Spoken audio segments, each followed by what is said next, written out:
الحمد للہ وحدہ والصلاة والسلام علی من لا نبی بعدہ اما بعد فاعوذ باللہ من الشیطان الرجیم بسم اللہ الرحمن الرحیم۔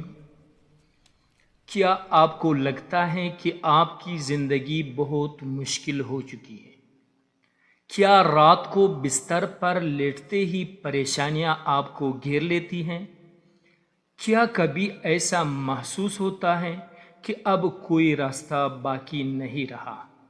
اگر آپ کا جواب ہاں میں ہے تو آج کا یہ لیکچر آپ کے لیے ہے، کیونکہ آج ہم جانیں گے کہ جب رحمت عالم صلی اللہ علیہ وآلہ وسلم کو شدید غم، فکر یا پریشانی لاحق ہوتی تو آپ صلی اللہ علیہ وسلم کیا کرتے تھے؟ وہ کون سا راستہ تھا جس نے دنیا کے سب سے بڑے مصائب میں بھی آپ صلی اللہ علیہ وآلہ وسلم کے دل کو سکون دیا؟ اور وہ کون سا نسخہ ہے جو آج بھی ہر پریشان انسان کی زندگی بدل سکتا ہے؟ ہم اکثر نبی کریم صلی اللہ علیہ وسلم کی زندگی کے معجزات سنتے ہیں، لیکن یہ بھی حقیقت ہے کہ آپ صلی اللہ علیہ وسلم نے زندگی کے عظیم ترین امتحانات کا سامنا کیا۔ بچپن میں والد کا سایہ اٹھ گیا، پھر والدہ کا انتقال ہو گیا، دادا کا سہارا بھی چھن گیا، بعد میں وہ عظیم شخصیت جنہوں نے ہر مشکل وقت میں آپ کا ساتھ دیا تھا، یعنی حضرت خدیجہ رضی اللہ تعالیٰ عنہا دنیا سے رخصت ہو گئی۔ اسی دوران آپ کے چچا ابو طالب بھی وفات پا گئے۔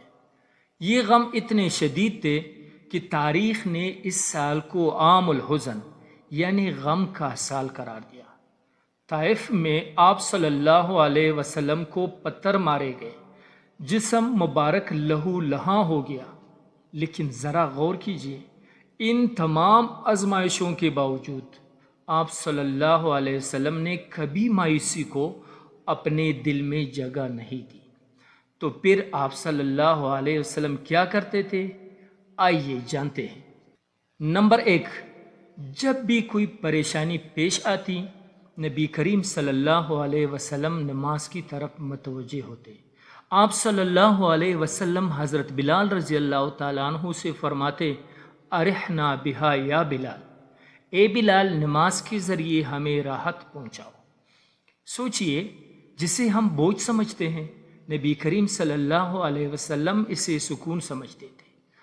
آج دنیا ذہنی سکون کے لیے مختلف طریقے تلاش کرتی ہے، جبکہ مومن کے لیے سب سے بڑی پناہ گاہ اللہ کے حضور میں سجدہ ہے۔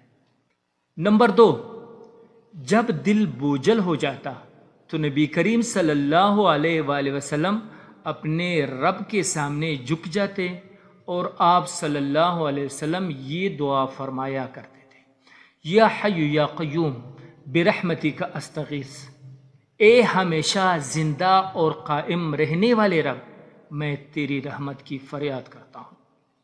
یہ چند الفاظ انسان کو یاد دلاتے ہیں کہ دنیا کے سہارے ختم ہو سکتے ہیں، لیکن اللہ کا سہارا کبھی ختم نہیں ہوتا۔ نمبر 3، نبی کریم صلی اللہ علیہ وآلہ وسلم نے کبھی نا امیدی کو قبول نہیں کیا۔ طائف کے پتھروں کے بعد بھی آپ صلی اللہ علیہ وسلم نے لوگوں کے لیے بددعا نہیں کی۔ شدید مشکلات میں بھی آپ صلی اللہ علیہ وسلم اللہ کی رحمت سے امید رکھتے تھے۔ آپ صلی اللہ علیہ وآلہ وسلم اچھا شگون پسند فرماتے تھے اور اپنے صحابہ کو بھی امید اور حوصلہ سکھاتے تھے۔ یہی وجہ ہے کہ عام الحزن کے بعد معراج جیسی عظیم نعمت عطا ہوئی اور مکہ کی مشکلات کے بعد مدینہ کی کامیابیاں آئی۔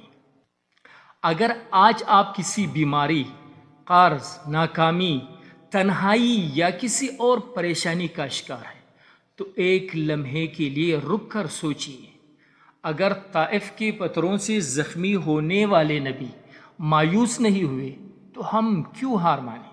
اگر عام الحزن کے بعد معراج آ سکتی ہے تو آپ کی زندگی کے اندھیروں کے بعد بھی روشنی آ سکتی ہے۔ اللہ نے اپنے محبوب صلی اللہ علیہ وسلم کی زندگی میں یہ آزمائشیں ہمیں اس لیے دکھائی تاکہ ہم جان سکیں کہ مشکلات زندگی کا خاتمہ نہیں بلکہ اللہ کی طرف لوٹنے کا راستہ ہے۔ آج ہی وضو کیجیے، 2 رکعت نماز پڑھیے اور اپنے رب سے کہے، یا اللہ میں کمزور ہوں تو میرا سہارا بن جا۔ اگر یہ پیغام آپ کے دل کو لگا ہے تو اس کو ضرور شیئر کریں۔ کیا پتہ آپ کا ایک شیئر کسی پریشان دل کے لیے امید کی کرن بن جائے۔